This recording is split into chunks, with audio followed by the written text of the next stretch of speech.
Plus que quelques jours de suspense pour les Argentins. Le pays sera bientôt fixé sur l'issue de la présidentielle. Qui de Sergio Massa ou de Javier Milei l'emportera? Le second tour de la présidentielle a lieu dimanche et le suspense pour le moins reste entier. Bonjour à tous, bienvenue dans ce nouveau numéro spécial de Cap Amérique entièrement consacré à la présidentielle en Argentine. C'est la dernière ligne droite, en témoigne notre image de la semaine, ultime débat entre le ministre de l'économie Sergio Massa et l'économiste anti-système Javier Milei. Tous deux se sont fait face dimanche dernier à la télévision. Une séquence extrêmement tendue à l'image de la campagne particulièrement agressive. Il faut dire que ce 19 novembre, un duel improbable se prépare dans les urnes. David Gilbert. Un libéral converti au péronisme et un ultralibéral populiste.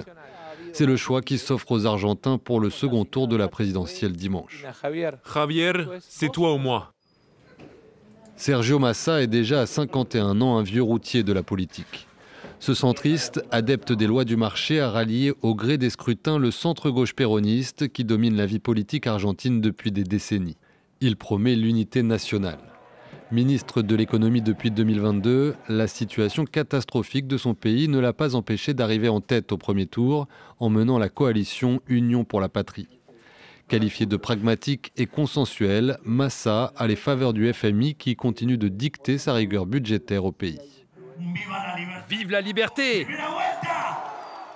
À l'inverse de Massa, Javier Milei détonne sur le fond comme sur la forme.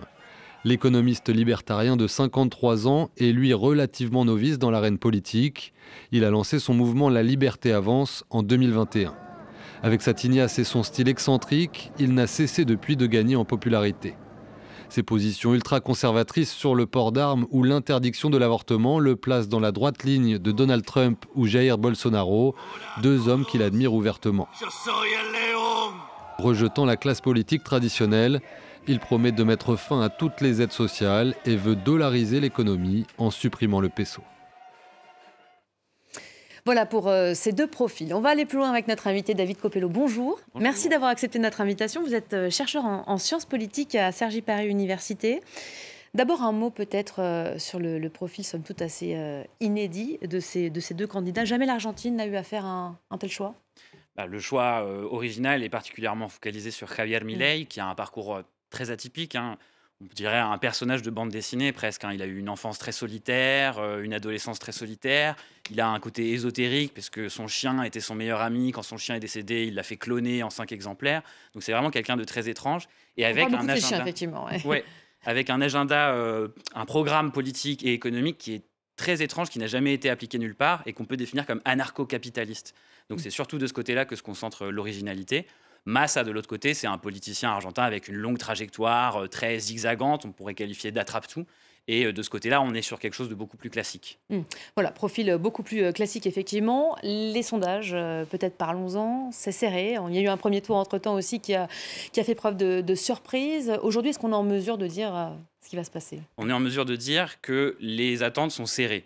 On n'est pas en mesure de dire si ces attentes vont être finalement ce qui se passe, parce que les sondages ont vraiment eu beaucoup de ratés par le passé sur ces élections, mais également sur les élections précédentes. Mais à l'heure qu'il est, Milei est légèrement avantagé par les sondages, quoique toujours plus ou moins proche de la marge d'erreur. Il y a eu un gros loupé quand même au premier tour, gros effet de surprise. Qu'est-ce qu'on n'a pas anticipé, la mobilisation des électeurs? Il y a eu une remobilisation très importante des électeurs entre les primaires du mois d'août, qui ont créé la grosse surprise Milei, et le premier tour qui a eu lieu au mois d'octobre. Il y a environ 3 millions d'électeurs en plus qui se sont déplacés, et le candidat péroniste Massa a récolté 3 millions de voix, enfin la coalition de Massa a récolté 3 millions de voix de plus que lors des primaires. Ça ne veut pas dire que c'est 3 millions de gens qui n'avaient pas voté et qui, tout d'un coup, ont voté pour les péronistes. Il y a eu des circulations, des vases communicants. Mais en tout cas, la remobilisation a largement profité aux péronistes au pouvoir. On s'attendait à une hécatombe de ce côté-là. Ça ne s'est pas produit. Tout à fait. Est-ce qu'il y a une chance que ça... Pardon, excusez-moi, mais est-ce qu'il y a une chance que ce scénario se reproduise au second tour? Est-ce qu'il y a une nouvelle hécatombe et une nouvelle surprise? C'est très difficile à dire. Est-ce qu'il peut y avoir une mobilisation supplémentaire qui irait encore plus bénéficier à Massa? Ou est-ce qu'on a déjà atteint le maximum d'optimisme, d'enthousiasme pour cette élection dans la population argentine? C'est une question à laquelle on n'aura la réponse que la semaine prochaine. Le 22 octobre dernier, effectivement, lors du premier tour, l'Argentine a encore trouvé le moyen de surprendre ses observateurs les plus avisés en plaçant Sergio Massa en tête de son élection. Le contexte semblait pourtant jouer contre lui. Avec ce chiffre, c'est notre chiffre de la semaine, vous le voyez derrière moi, un taux d'inflation au mois d'octobre de près de 143% sur un an. D'autres indicateurs sont également au rouge, la pauvreté 40% et une balance commerciale en berne. Avec ces chiffres, l'économie ne pouvait que s'imposer dans les sujets phares de l'élection. Décryptage tout de suite signé Jules Boiteau. Sur les étals de ces magasins à Buenos Aires, les prix sont inscrits au feutre pour pouvoir être modifiés régulièrement. En Argentine, l'inflation atteint au mois d'octobre près de 143% sur un an et devrait encore augmenter dans les prochains mois. Une situation devenue insoutenable pour de nombreux Argentins. Ma devise, c'est payer en plusieurs fois maintenant, car plus tard, ça coûtera plus cher. Le prix d'un cookie, par exemple, peut doubler en un mois. Mais votre salaire, lui, reste le même. Pourtant, troisième économie d'Amérique du Sud, l'Argentine voit près de 40% de sa population vivre dans la pauvreté, notamment depuis l'effondrement du cours du peso. C'est dans ce contexte que se déroule dimanche le second tour de l'élection présidentielle. Javier Milei, qui a décrit son adversaire Sergio Massa comme un représentant d'une classe politique corrompue, parasitaire et voleuse, s'est engagé à prendre des mesures radicales s'il était élu. Je vais supprimer la Banque centrale, parce que la Banque centrale est à l'origine de l'inflation, parce que vous nous volez notre argent. Sergio Massa, actuel ministre de l'économie, dit lui vouloir se concentrer sur des réductions fiscales ciblées et mise sur un retour de la croissance. Nous devons aller vers un excédent budgétaire, vers un excédent commercial, vers un régime de compétitivité d'échange et vers un régime d'accumulation de réserves qui nous permet de payer le Fonds monétaire international pour qu'il se retire définitivement d'Argentine.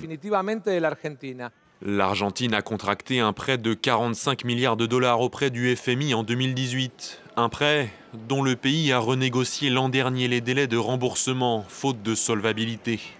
Pour la population, dont le salaire minimum local est d'environ 380 dollars américains, cette crise économique, qui ne semble pas avoir de fin, sera présente dans tous les esprits dimanche. Voilà, l'inflation qui devrait encore grimper d'après les projections.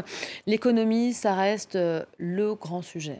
Oui, tout à fait. C'est le grand sujet. Comme l'a mentionné le reportage, 40% de taux de pauvreté. Un taux de pauvreté qui augmente de manière continue depuis au moins une dizaine d'années. On est passé de 30 en 2015 à 35 en 2019 et aujourd'hui on atteint les 40% avec des disparités. Les enfants, les moins de 18 ans, sont 56% à vivre sous le taux de pauvreté en Argentine et on a un taux d'indigence qui approche des 10%. Est-ce que les deux candidats ont réussi à s'imposer sur d'autres sujets ? Sur d'autres sujets, c'est-à-dire Javier Milei, c'est vraiment l'économie. Il se présente comme économiste, c'est ça son grand credo. Mais il s'est associé pour cette élection qui fonctionne sur un système de tickets président-vice-présidente avec une candidate, Victoria Villarroel, qui représente, je dirais, les relents de la dictature dans l'Argentine actuelle. C'est une avocate, fille et petite-fille de militaires, dont un des oncles est aujourd'hui en prison, accusé dans un procès d'avoir commis des tortures pendant la dictature, et qui revendique non pas directement l'héritage de la dictature, mais qui en tout cas met en question le récit officiel de ces années-là, marqué par cette idée qu'il y a eu un terrorisme d'État en Argentine qui a donné lieu à la disparition systématique des opposants. Elle remet en question cette idée en disant que ce qui s'est passé en Argentine dans les années 70, c'est une guerre entre deux groupes opposés d'extrême gauche et d'extrême droite, et pas un terrorisme d'État planifié depuis la tête de l'État. Donc ça, c'est pas la spécialité de Milei, mais il s'est associé un peu avec toute cette frange qui était jusque-là assez marginale de l'extrême droite conservatrice argentine. C'est intéressant ce que vous dites, vous parlez de tickets, ça nous fait quand même penser aux Américains, tout ça. Oui, alors on a beaucoup parlé de Milei comme peut-être du Trump ou du Bolsonaro argentin. Je ne suis pas sûr que la comparaison soit tout à fait parlante ou explicative, mais elle nous permet, elle est facile, c'est sûr. Elle nous permet en tout cas de voir ce qui ressemble et de peut-être distinguer, faire apparaître des spécificités de ce candidat Javier Milei. Donc il partage avec Trump et Bolsonaro un langage très fleuri, très insultant, très populaire, cette volonté de s'adresser à un électorat populaire qui s'oppose à ce que lui appelle la caste ou le système politique. Et il a cette distinction par rapport à Trump, par rapport à Bolsonaro, d'être, comme je disais, un libertarien, un anarcho-capitaliste, quelqu'un qui veut détruire l'État, qui veut que l'État disparaisse. Ce qu'on voit dans sa proposition de supprimer la Banque centrale pour dollariser l'économie. Il ne veut pas se servir de la puissance de l'État pour régler les problèmes économiques. Il veut que les gens se débrouillent par eux-mêmes, en quelque sorte. En tout cas, c'est ça son slogan d'affichage. Il a d'autres propositions assez extravagantes, la libéralisation des trafics d'armes et d'organes, la sortie de l'accord de Paris sur le climat, la rupture des relations diplomatiques aussi avec le Vatican. On n'a pas eu le temps d'en parler. Les médias l'ont surnommé le fou. Il se retrouve au final avec, j'ai lu ça et ça résume assez la situation, avec davantage d'étiquettes d'avertissement qu'un paquet de cigarettes. Pourquoi est-ce que l'Argentine le choisirait demain ? Parce qu'il y a une situation de crise qui dure depuis très longtemps et il y a des options politiques qui existaient de par le passé, enfin jusqu'ici, des coalitions relativement stabilisées depuis une quinzaine d'années avec un centre-gauche qui est actuellement au pouvoir, qui visiblement n'a pas réussi à résoudre les problèmes économiques du pays, et une coalition qui a précédé le gouvernement actuel, plutôt de droite, avec Mauricio Macri à sa tête entre 2015 et 2019, qui a entraîner le pays dans la crise économique déjà, notamment en contractant ce prêt auprès du FMI en 2018. Donc ces deux options qui existaient sur la table n'ont pas donné des très bons résultats. C'est un peu le dernier choix, donc ce que vous êtes en train de dire. C'est un peu un choix de colère et un choix guidé un peu par une désorientation. Merci beaucoup David Copello d'avoir été notre invité numéro spécial donc, de Cap Amérique, entièrement consacré à l'élection en Argentine. Évidemment, on va vous faire vivre le résultat de ce second tour sur nos antennes. Restez avec nous, on se retrouve la semaine prochaine, même heure, même continent. À très vite.